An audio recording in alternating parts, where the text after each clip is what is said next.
नमस्कार दोस्तों, Picasso publication के यूट्यूब चैनल पर आप सभी का स्वागत है। आज हम छत्तीसगढ़ के आधुनिक इतिहास में ब्रिटिश कालीन राजस्व व्यवस्था, पुलिस व्यवस्था, शिक्षा व्यवस्था से लेकर रेल व्यवस्था, किस प्रकार से रेल का विकास हुआ, किस प्रकार से डाक व्यवस्था का शुरुआत जो है छत्तीसगढ़ में हुआ, इस सब के बारे में जानेंगे। तो आइए शुरुआत करते हैं।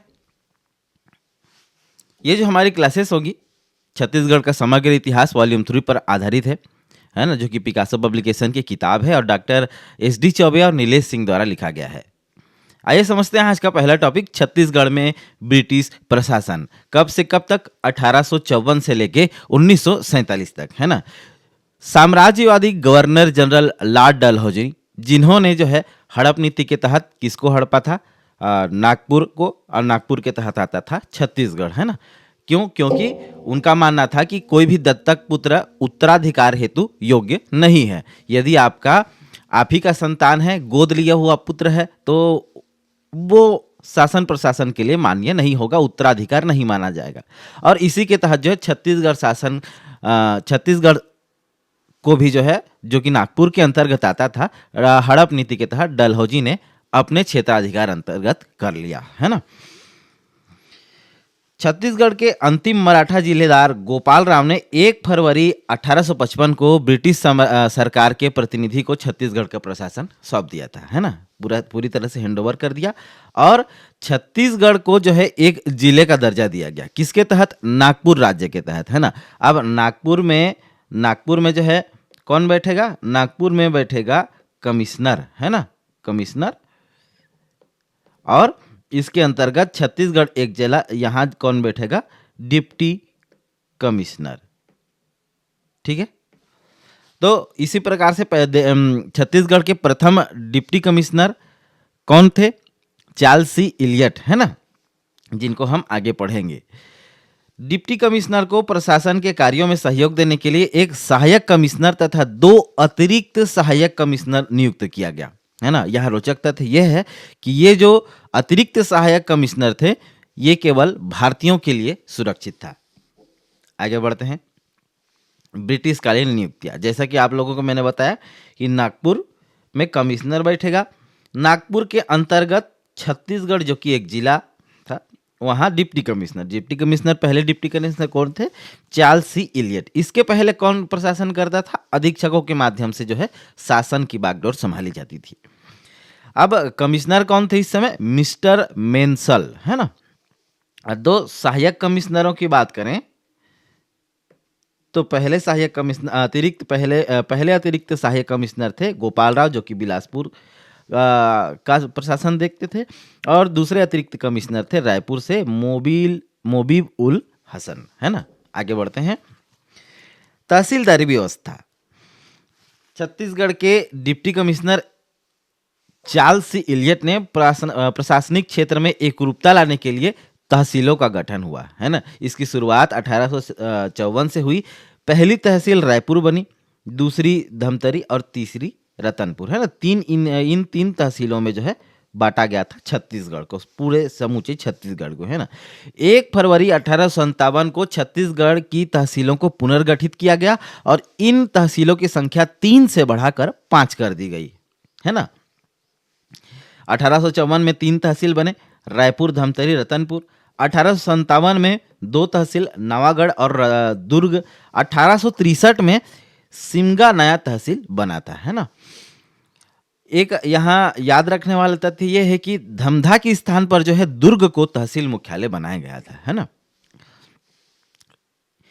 तहसील व्यवस्था में प्रमुख अधिकारियों की बात करें तो तहसीलदार तहसील का प्रमुख था, नायब तहसीलदार परगना का प्रमुख था, सियानविस, कानूनगो और मुहर्रिर, ये 5 पद थे तहसील व्यवस्था के अंतर्गत, है ना। तहसीलदारों को दीवानी एवं फौजदारी संबंधित अधिकार सौंपे गए थे और यह पद जो है भारतीयों के लिए सुरक्षित था, है ना। छत्तीसगढ़ के असैनिक प्रशासन का पुनर्गठन किया गया, जिसके अंतर्गत प्रशासन को 2 भागों में बांटा गया। पहला भाग माल और दूसरा भाग है दीवानी, ठीक है। अब देखते हैं परगनों का पुनर्गठन किस प्रकार से किया गया? पहले परगने व्यवस्था की शुरुआत किसने की थी? कमेंट बॉक्स में बताया गया, बताइएगा आप लोग। पहले कितना परगना? 27 परगनों में छत्तीसगढ़ को बांटा गया था, है ना। आगे बढ़ते हैं। डिप्टी कमिश्नर इलियट ने प्रशासनिक सुविधा को दृष्टिगत रखते हुए मराठा कालीन परगनों को पुनर्गठित करने का कार्य किया। 3 पुराने परगनों जो मराठा शासन में थे, राजरो, लवन और खल्लारी, इनके स्थान पर 4 नए परगने गुलू, सिमगा, मारो और बीजापुर का निर्माण जो है किया गया, है ना। परगने में कमामिसदार के स्थान पर एक नए अधिकारी किसकी नियुक्ति की गई? नायब तहसीलदार, है ना। कई लोग इसको नायब तहसीलदार बोलते हैं, ये नायब तहसीलदार है ना। मध्य प्रांत का निर्माण। आप देखेंगे कि आप धीरे धीरे छत्तीसगढ़ अपने वर्तमान स्वरूप में आता जाएगा, है ना। स्वरूप में तो पहले से था, लेकिन जो फॉर्मेशन है वो धीरे धीरे हम इसकी की ओर आगे बढ़ते हैं। पहले सीपी का गठन होगा, सेंट्रल प्रोविंस का, उसके अंतर्गत नागपुर राज्य के अंतर्गत छत्तीसगढ़ पहले एक जिला बनेगा, फिर छत्तीसगढ़ में जिले बनेंगे, फिर जिलों का जो है विभाजन होगा, शासन का विकेंद्रीकरण होता जाएगा। इस प्रकार से जो है हम वर्तमान 33 जिलों तक धीरे धीरे आगे बढ़ते हुए पहुंचेंगे, है ना। मध्य प्रांत का निर्माण। 2 नवंबर 1861 को भारत ने औपचारिक रूप से मध्य प्रांत का निर्माण किया। इस मध्य प्रांत का मुख्यालय नागपुर को रखा गया और मध्य प्रांत के अंतर्गत वर्तमान महाराष्ट्र, मध्य प्रदेश, छत्तीसगढ़ को शामिल किया गया, है ना। सेंट्रल प्रोविंस, इसके अंतर्गत किसको किसको रखा गया? महाराष्ट्र, मध्य प्रदेश और छत्तीसगढ़ को, है ना। आगे बढ़ते हैं। जिलों का गठन। मध्य प्रांत के निर्माण के समय छत्तीसगढ़ में 2 जिले रायपुर और बिलासपुर बनाए गए थे। सन 1862 में छत्तीसगढ़ में एक नवीन जिला संबलपुर को शामिल किया गया, जहां से डिप्टी कमिश्नर की नियुक्ति हुई, है ना।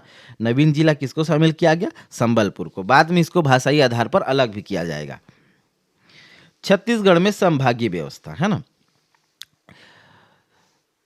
छत्तीसगढ़ संभाग के रूप में 1862 ईस्वी में मध्य प्रांत का पुनर्गठन किया गया तथा मध्य प्रांत में 5 संभाग बनाए गए। कौन कौन से? नागपुर एक संभाग स्वयं में था। छत्तीसगढ़, जबलपुर और गोदावरी। इसके अलावा तालुका, इसके अलावा क्या है? सागर, ठीक है। इतने सारे जो है संभाग बनाए गए और छत्तीसगढ़ में संभाग का मुख्यालय रायपुर को बनाया गया। छत्तीसगढ़ संभाग के अंतर्गत 3 जिले बनाए गए। कौन कौन से? रायपुर, बिलासपुर, संबलपुर, है ना। दुर्ग जो है बाद में बनेगा, है ना। 1862 में रायपुर कमिश्नरी बना। पहले क्या था? डिप्टी कमिश्नर के अंतर्गत आता था, मतलब कमिश्नरी नहीं था, है ना। ये कमिश्नरी व्यवस्था अभी पुनः लाई जा रही है। आप लोग हाल ही में करंट में पढ़ेंगे कि कमिश्नरी व्यवस्था के अंतर्गत जो है कमिश्नर पूरी तरह से, जैसे दंगे फसाद हो गए, धारा 144 वगैरह लागू करने के लिए उसे कलेक्टर से परमिशन लेना नहीं पड़ेगा, क्विक एक्शन होगा और खुद मतलब वो स्वयं ही ये सब जो है निर्णय ले सकेगा कमिश्नरी व्यवस्था में। 1862 में छत्तीसगढ़ संभाग बनने के पश्चात प्रथम डिप्टी कमिश्नर कैप्टन एडमंड हुए, है ना। संभाग बनने के पश्चात, है ना। बस्तर जिला जो है गोदावरी तालुका के अंतर्गत आता था और इसके पश्चात जो है 1905 तक प्रशासन में कोई फेरबदल नहीं किया गया। छत्तीसगढ़ का भौगोलिक पुनर्गठन एवं प्रशासनिक परिवर्तन, है ना। ये जो भौगोलिक पुनर्गठन और प्रशासनिक परिवर्तन जो है भाषा आधार पर हुआ, है ना। भाषा आधारित हिंदी भाषा और उड़िया भाषा। उड़िया भाषा 5 रियासतें कालाहांडी, पटना, रायखोल, बामरा और सोनपुर कहाँ शामिल कर दिए गए? बंगाल प्रांत में, है ना, बंगाल प्रोविंस में। इसके अलावा जो है हिंदी भाषी जो प्रांत थे, क्षेत्र थे, जैसे सरगुजा, उदयपुर, कोरिया, जसपुर, चांग बकार को पूर्वी बंगाल प्रांत में से पृथक कर जो है सीपी में शामिल कर दिया गया। सीपी अर्थात सेंट्रल प्रोविंस में, है ना। और इस व्यवस्था के कारण छत्तीसगढ़ की प्रशासनिक व्यवस्था में जो परिवर्तन आया, उसके अनुसार छत्तीसगढ़ में जिलों का फिर से पुनर्गठन किया गया, है ना। और इसके तहत जैसे मैंने आपको पीछे बताया कि संबलपुर जो नया जिला इसमें शामिल किया गया था, वो कहाँ चला गया, वो चला गया बंगाल प्रांत में। और छत्तीसगढ़ में कौन कौन से जिले आ गए, रायपुर, बिलासपुर और दुर्ग, है ना। आगे बढ़ते हैं। ब्रिटिश कालीन प्रशासनिक व्यवस्था। ब्रिटिश कालीन प्रशासनिक व्यवस्था मुख्य रूप से 3 भागों में बटी है। कौन कौन सी, पहली एक खालसा क्षेत्र, दूसरा जमींदारी क्षेत्र और तीसरा ताहुतदारी क्षेत्र, है ना। खालसा क्षेत्र सरकारी भूमि, ये किसान सीधे सरकार को गोटिया के माध्यम से कर देता था, गोटिया के माध्यम से। जमींदारी क्षेत्र जमींदारों के अधीन होता था और जमींदार संपूर्ण जमींदारी के निर्धारित राजस्व के आधार पर सरकार को जो है भू राजस्व देता था। ताहुतदारी व्यवस्था, ब्रिटिशरों द्वारा इस व्यवस्था की शुरुआत की थी। लोरमी और तरेंगा, आपको याद ही होगा कि जो भी खेती के लायक अयोग्य भूमि नहीं योग्य भूमि नहीं है, उनको लीज पर दिया जाएगा और उन्हें खेती के लायक बनाया जाएगा और उनसे एक जो है राजस्व वसूली की जाएगी। तीसाला बंदोबस्त, इसकी शुरुआत 1854 में हुई, समाप्ति 1862 में हुई। अवधि 8 वर्ष तक ये व्यवस्था बंदोबस्त चली और इसे जो है रायपुर के डिप्टी कमिश्नर चार्ल्स सी इलियट ने लागू किया। और ये व्यवस्था जो है 3-3 वर्षों के लिए 2 बार लागू हुई थी, 3-3 वर्षों के लिए। कौन सी व्यवस्था, तीसाला बंदोबस्त,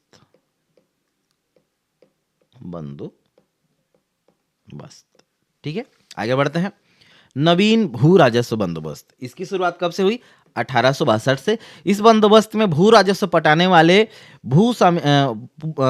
वाले को जो है भू स्वामित्व अधिकार प्रदान किए गए। प्रायः गांवों के माल गुजारों या गौटियाओं को भू स्वामित्व का अधिकार प्रदान किया गया। ऐसे किसान जो अपनी भूमि पर 12 वर्षों से काबिज थे, उन्हें स्वामित्व का अधिकार प्रदान किया गया। यही कारण है कि गौटिया इनको जो है वर्तमान में भी आप देखेंगे कई सारे गौटिया के जमीन की मात्रा देखेंगे तो बाकी लोगों से ज़्यादा ही होते हैं, इसी कारण से, है ना। अब बिलासपुर में बंदोबस्त की बात करें तो 1868 में चिस्म द्वारा प्रथम बंदोबस्त लाया गया और 1880 में I.S. बेरी द्वारा लाया गया। रायपुर में बंदोबस्त की बात करें तो 1862 में प्रथम आया और 1929 में अंतिम आया। प्रथम बंदोबस्त में जो है के तहत 1868 से 69 में आया था और ब्रिटिश काल में गोटिया को मालगुजार कहा गया। मालगुजार को भू स्वामित्व प्रदान किया गया और मालगुजारों को मालिक मकबूजा अधिकार दिया गया। 1869 में सामान्य काश्तकारों को इच्छाधीन काश्तकार कहा गया, है ना, सामान्य काश्तकारों को। आगे बढ़ते हैं। आय के मद, है ना। 1854 के पूर्व आय के 7 मद थे। इनमें भू राजस्व, ककाली, टकोली, आबकारी, पंसारी सेवाएं, दिग्गज सेवाएं, है ना, दिग्गर सेवाएं, इस प्रकार से 7 मद थे। और ब्रिटिश कालीन आरंभ होते हुए इनको घटाकर 4 मद कर दिया। कौन कौन सा, भू राजस्व, आबकारी, सायर, पंडरी। सायर कौन सा था, गैर कृषकों से लिया जाने वाला कर था, गैर कृषकों से लिया जाने वाला कर। गैर कृषकों अर्थात बढ़ाई, सोनार इत्यादि जो कृषि का कार्य के अलावा दूसरे कार्य करते थे, है ना। राजस्व विभाग के तहत 1856 में नए अधिकारियों की नियुक्ति की गई। ये सब है रिश्तेदार, नायब, श्री रिश्तेदार, मुहाफिज, ये सब जो है अधिकारियों की नियुक्ति की गई। कोषागार के तहत खजांची, सियानवीस, मुहर्रिर और पोद्दार की नियुक्ति की गई, है ना। न्याय व्यवस्था की बात करें तो पंजाब में लागू सिविल कोड को आधार बनाया गया और छत्तीसगढ़ में भी न्याय व्यवस्था उसी के तरह जो है उसी का अनुसरण करते हुए छत्तीसगढ़ में भी लागू किया गया। दीवानी मामले, तहसीलदारों को दीवानी मामलों में एवं परगनों में नायब तहसीलदार को सुनवाई का अधिकार जो है दिया गया। फौजदारी मामलों की बात करें तो तहसीलदार व डिप्टी कमिश्नर को संयुक्त रूप से फैसले देने का अधिकार दे सकते थे, दोनों दे सकते थे, है ना। पुलिस व्यवस्था, 1854 में छत्तीसगढ़ में मात्र 149 पुलिस कर्मचारी थे। अभी भी प्रति 1000 व्यक्तियों पर जो है पुलिस की संख्या बहुत कम है और इस पर सरकार को काम करना चाहिए और पदों की भर्ती करनी चाहिए। सितंबर 1856 में छत्तीसगढ़ को 4 भागों में विभाजित किया गया क्योंकि पुलिस प्रशासन की दृष्टि से रायपुर सदर, रायपुर तहसील, धमतरी तहसील, रतनपुर तहसील, है ना। और जनवरी 1858 में पंजाब पुलिस मैनुअल छत्तीसगढ़ में भी लागू कर दिया गया है ना। किसी भी विभाग को चलाने के लिए एक मैनुअल की आवश्यकता होती है, जिसके आधार पर उनके कहना चाहिए कर्मचारियों को नियंत्रित किया जाता है। नियंत्रित अर्थात कैसे वो ड्रेस पहनेंगे, किस प्रकार से उनका वेतन होगा, किस प्रकार से छुट्टी होगी, कौन कौन से वो उनके अधिकार हैं, आदेशों की अवहेलना पर उनको कौन से दंड दिया जाएंगे, है ना। ये सब चीज़ें जो है मैनुअल में होती हैं और यही पंजाब पुलिस मैनुअल छत्तीसगढ़ में लागू किया गया है ना। जेल व्यवस्था। जेल व्यवस्था में पहले क्या था, पहले जो है कैदियों को राशन दिया जाता था, कैदी ही खाना बनाते थे। लेकिन पहली बार जो है 1858 अप्रैल में मेस प्रारंभ किया गया है ना। 1861 में जो कैदियों की संख्या 493 थी, उसे 700 कैदियों के लायक बनाने का प्रयास जो है किया गया। 1862 में इन कैदियों की देखभाल के लिए सिविल सर्जन की नियुक्ति की गई और 1885-86 में बिलासपुर जेल की भी स्थापना की गई। 1 वर्ष से अधिक की सजा याफ्ता वाले कैदियों को जो है नागपुर भेजा जाता था, नागपुर कारागार भेजा जाता था। ठीक है, आगे बढ़ते हैं। डाक व्यवस्था। डाक व्यवस्था के लिए जो है हरकारे और घोड़ों की व्यवस्था की गई डाक पहुंचाने के लिए। रायपुर में नया डाकघर खोला गया और सन 1857 में लेफ्टिनेंट स्मिथ को रायपुर डाकघर का पोस्टमास्टर नियुक्त किया गया। कमेंट बॉक्स में बताइए कि वर्तमान में रायपुर के चीफ पोस्टमास्टर जनरल कौन है ना। और इस समय जो स्टाम्प लगाया जाता था, है ना, किसका था? महारानी विक्टोरिया का। आगे बढ़ते हैं। मुद्रा व्यवस्था। मराठा शासक बिंबाजी भोसले ने अपने समय में नागपुरी रुपया का जो है प्रचलन किया था अपने राज्य में, नागपुरी रुपया का। जो अंग्रेजों ने इस नागपुरी रुपया को हटाकर ईस्ट इंडिया कंपनी का नया सिक्का जारी किया। कब? 1 मई 1855 को और 5 जून 1855 को जो है नागपुरी रुपया पूरी तरह से बंद हो गया। अब देखते हैं यातायात व्यवस्था। चूंकि अंग्रेज जो है व्यापारी थे और उनको व्यापार करने के लिए कहना चाहिए कि सुगम व्यापार करने के लिए सड़क की आवश्यकता थी। अपने चीज़ों को, अपने कहना चाहिए कि प्रोडक्ट्स को एक जगह से दूसरी जगह ले जाने के लिए, और इसी के तहत जो है सड़क व्यवस्था का विकास छत्तीसगढ़ में भी देखने को मिलता है, जिसके तहत 1854 में लोक कार्य विभाग, पब्लिक वर्क डिपार्टमेंट PWD का निर्माण किया गया है ना। और धर्मजयगढ़ खरसिया नागपुर रांची मार्ग का निर्माण 1896 में। 1905 में रायपुर जगदलपुर मार्ग का निर्माण किया गया।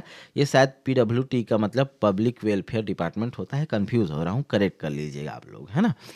छत्तीसगढ़ में सड़कों की देखभाल एवं रिपोर्ट प्राप्त करने के लिए कैप्टन फॉरेस्टर को जो है अधिकृत किया गया था, कैप्टन फॉरेस्टर को। आगे बढ़ते हैं। रेल यातायात, है ना। रेल यातायात में इसकी शुरुआत जो है 19वीं शताब्दी के अंत में हुई। प्रारंभ में नैरो गेज लाइन नागपुर से राजनांदगांव तक 1882 में। ये क्यों निर्माण हुआ था इसका? बंगाल नागपुर काटन मिल से जो है नागपुर से बंगाल तक जो है कपड़े का आदान प्रदान करने के लिए, अर्थात रॉ मटेरियल से लेके जो कहना चाहिए कि तैयार वस्तु का आयात निर्यात करने के लिए ये इस नैरो गेज का निर्माण किया गया था, जो 1885 में ब्रॉड गेज बन गया नागपुर से रायपुर वाला, है ना। 9 मई 1887 को बंगाल नागपुर रेलवे का जन्म हुआ। छत्तीसगढ़ में रेल लाइन बिछाने का काम इसी कंपनी द्वारा किया गया। 27 नवंबर 1888 को राज्य में प्रथम रेल का संचालन बंगाल नागपुर के मध्य हुआ। इसी परिप्रेक्ष्य में बंगाल नागपुर कॉटन मिल और जो भी है इनके व्यवस्थाओं के लिए, ठीक है, जो भी है क्या व्यवस्था के लिए 1890 में बिलासपुर रेलवे स्टेशन का जो है बनाया गया और 1900 में बिलासपुर रेलवे मंडल की स्थापना की गई। वर्तमान में बिलासपुर कौन सा रेलवे मंडल है? रेलवे जोन है 16वां जोन है, जो सबसे ज़्यादा राजस्व देने वाला जोन है पूरे भारत में, ठीक है। 16वां जोन कौन सा जोन है? South east central railway. आगे बढ़ते हैं। शिक्षा व्यवस्था को समझते हैं। ब्रिटिश कालीन अंग्रेजी शासन काल में जो है हिंदी भाषा के साथ साथ अंग्रेजी शिक्षा पर जोर दिया गया। ब्रिटिशर्स की सोच थी कि गोरों पर कालों का गोरों पर क्या कहते हैं, गोरों का जो है कालों पर शासन भगवान द्वारा दिया गया वरदान है उनका, है ना। और उनको कहा गया है कि आप कहना चाहिए कि भारतीयों पर शासन करने के लिए या फिर काले चमड़ी वाले जो नागरिक हैं उन पर शासन करने के लिए बने हों। उनकी ऐसी मानसिकता थी जो कि बिल्कुल गलत मानसिकता थी। शासन प्रशासन तो आपके मन मस्तिष्क पर निर्भर करता है, आपकी कूटनीति आपकी रणनीति पर निर्भर करता है, न कि चमड़ी के रंग पर, है ना। शिक्षा व्यवस्था में 1910 में स्वतंत्र शिक्षा विभाग की स्थापना की गई। प्रारंभिक शिक्षा का दायित्व तो जिला परिषद एवं नगर पालिका को सौंपा गया। जिला परिषद, डिस्ट्रिक्ट काउंसिल और नगर पालिका को सौंपा गया। नगर पालिका को सौंपा गया, ठीक है। कई लोग को डाउट होता है ये मेरा हैंड राइटिंग देख के कि एआई वाला है करके, तो आप लोग ये क्लास में देख सकते हैं, हाथी से लिखा हूँ। कुछ वीडियोस मैंने डाले भी है टेलीग्राम पर, उस पर आप देख सकते हैं कि ये एआई नहीं है, मेरे हाथ से ही लिखा हुआ है। 1885 में बर्जेस स्कूल प्रारंभ किया गया। 1886 में प्रथम प्राथमिक विद्यालय की स्थापना की गई बस्तर में। 1893 में सेंट पॉल स्कूल की स्थापना की गई। 1894 में राजकुमार कॉलेज की स्थापना की गई। राजकुमार कॉलेज एक स्कूल था। 1907 में सालेम कन्या अंग्रेजी माध्यम स्कूल की स्थापना की गई। 1913 में लॉरी स्कूल की स्थापना की गई। 1920 में राष्ट्रीय विद्यालय की स्थापना की गई। कहाँ कहाँ? रायपुर में, धमतरी में, बिलासपुर में, राजनांदगांव में। किसके दौरान?